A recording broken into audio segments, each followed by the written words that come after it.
Characters, those virtual beings that can make us feel good or bad, but of course, like everything in life, there will always be someone who will do everything possible to appear pretentious by presenting you with a supposedly important character who ultimately does nothing, or whose only difference in the final product is being able to speak 3 more words than the rest of the characters, or who simply shouldn't be there at all.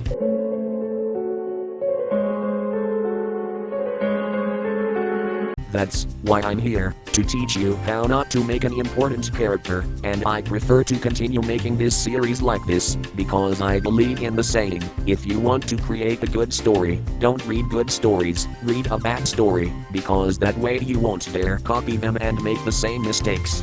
Well, without further ado, let's begin. This can help you a lot, not only in the gaming world, but also in books, web series, and many other media-related topics. So remember to leave your like and subscribe if you want to receive more tips. For today's video, I've decided, much like the previous part, to feature 2 characters from the gaming world. In this case, they are indie characters, because repeating characters from big name companies twice is getting tiresome. By the way, if you want to know how not to translate your games, I'll leave that part in the tab here, but go watch it after this video. This time, for a bad example, I'm bringing you Vanny, from the Five Nights at Freddy's Security Breach, the game that proves that FNAF fans like a father figure. Wait, no. And on the other side, for a good example, I'm bringing you the Timekeeper, from the game Dead Cells, that game where you can sword fight against guys bigger than you, and where you realize that description can have a double meaning. You might be saying, but Security Breach isn't an indie game, and you might be right, but I asked the AI. It's Steel Wool, the company that created it is an indie company, and it said yes. But honestly, I won't go into that, because I already have a lot to write and research.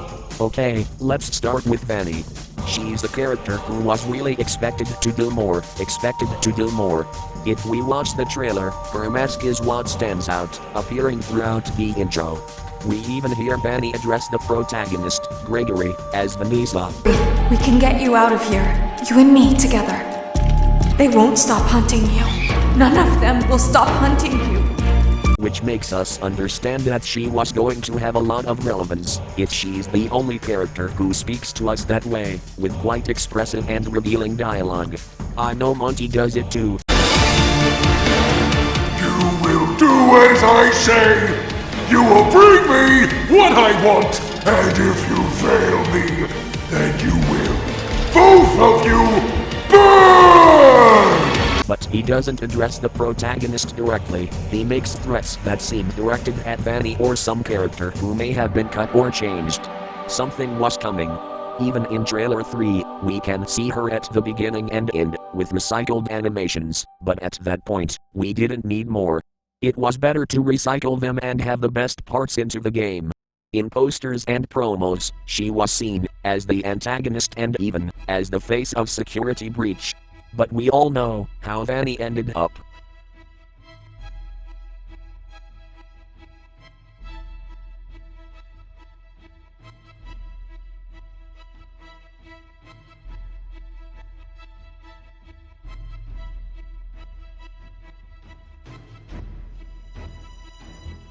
Not even 2 minutes of dialogue, my god, and her appearance time lapse.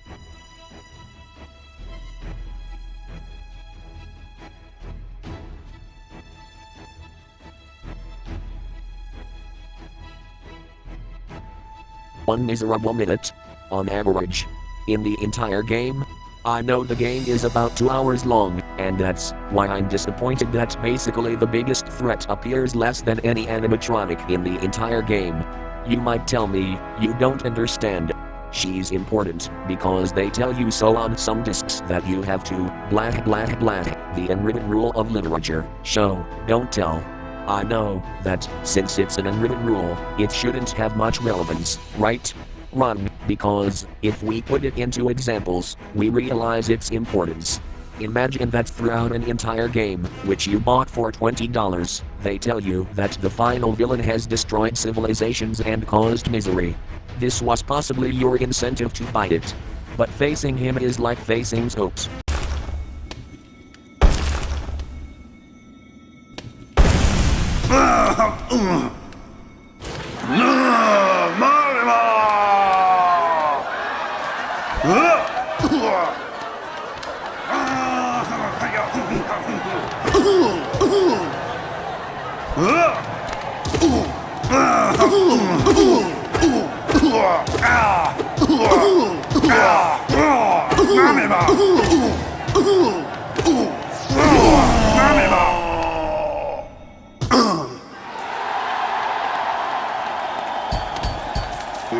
Disappointed?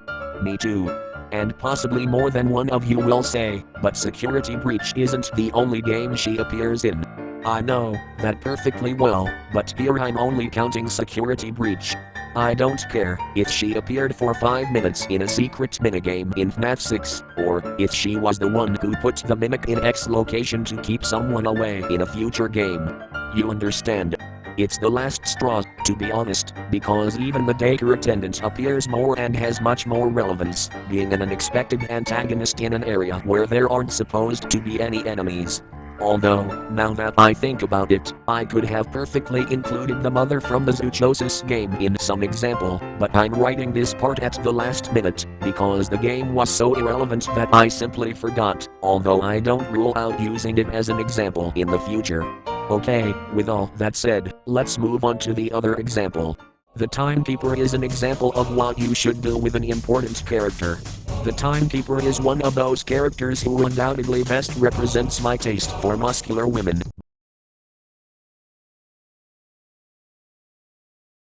But that wasn't in the script. What? What the fuck? She's a boss in Dead Cells who unlocks her screen after completing the clock tower area. There are other methods, but they require being on the highest difficulty level, something I don't think most people do. In the Dead Cells launch trailer, the Timekeeper is presented as just another boss to defeat. She seems to have no more relevance than the janitor, another boss.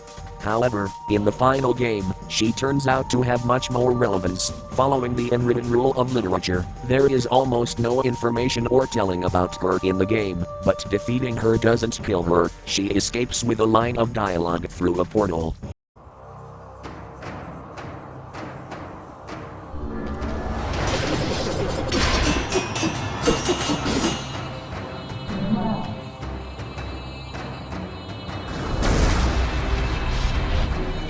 You could tell me that doesn't make her relevant, but you'd be wrong.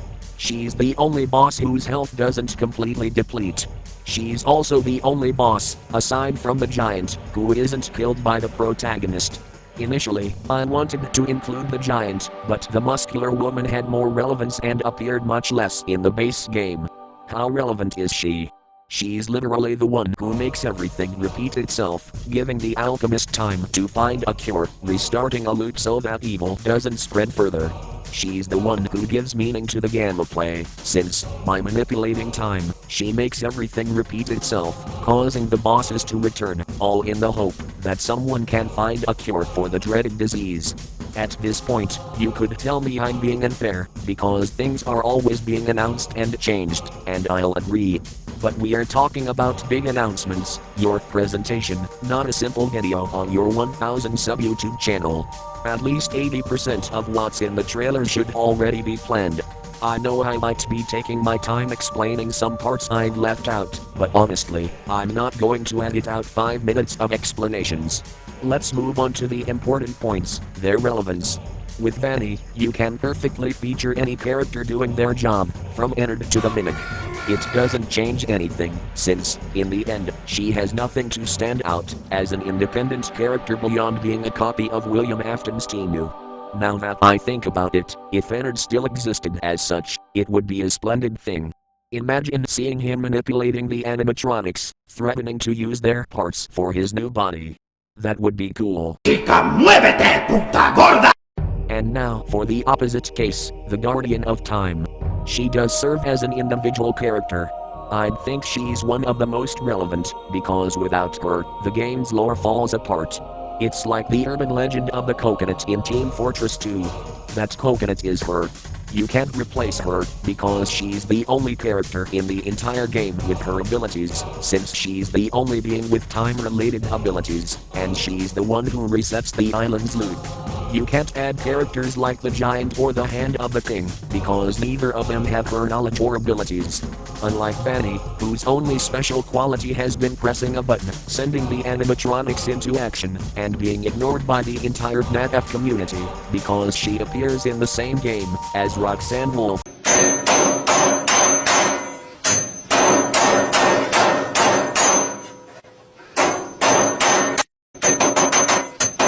Well, at this point I can assume one of two things: either you haven't left your like, or you are still unsure. In that case, if I haven't guessed anything, comment down to prove me wrong twice. In conclusion, if you really want to create a character important to the plot of your game or book, don't say things they won't do in the game, don't describe them as a John Wick who won't do any of those things in the end. Although I shouldn't even use John Wick as an example, since he has already demonstrated that he has better skills without sticking the pencil in anyone's face. I recommend keeping the character a little to himself to make him more intriguing. If you've already finished half the book or half the game by the time you watch this video and feel lazy about changing the story, don't worry. Just have him do what everyone else says so he doesn't seem like a character who can be replaced with any other without any problem. Well, that's this week's video. I wanted to expand on this topic, but I think I've explained enough, and you already have two good examples. On the screen, you'll see how not to translate a game and a video recommended by YouTube. Remember to join the Discord server, which you'll find in the description of this video. I'm Chira Start, and I'm asking you to subscribe. See you next time.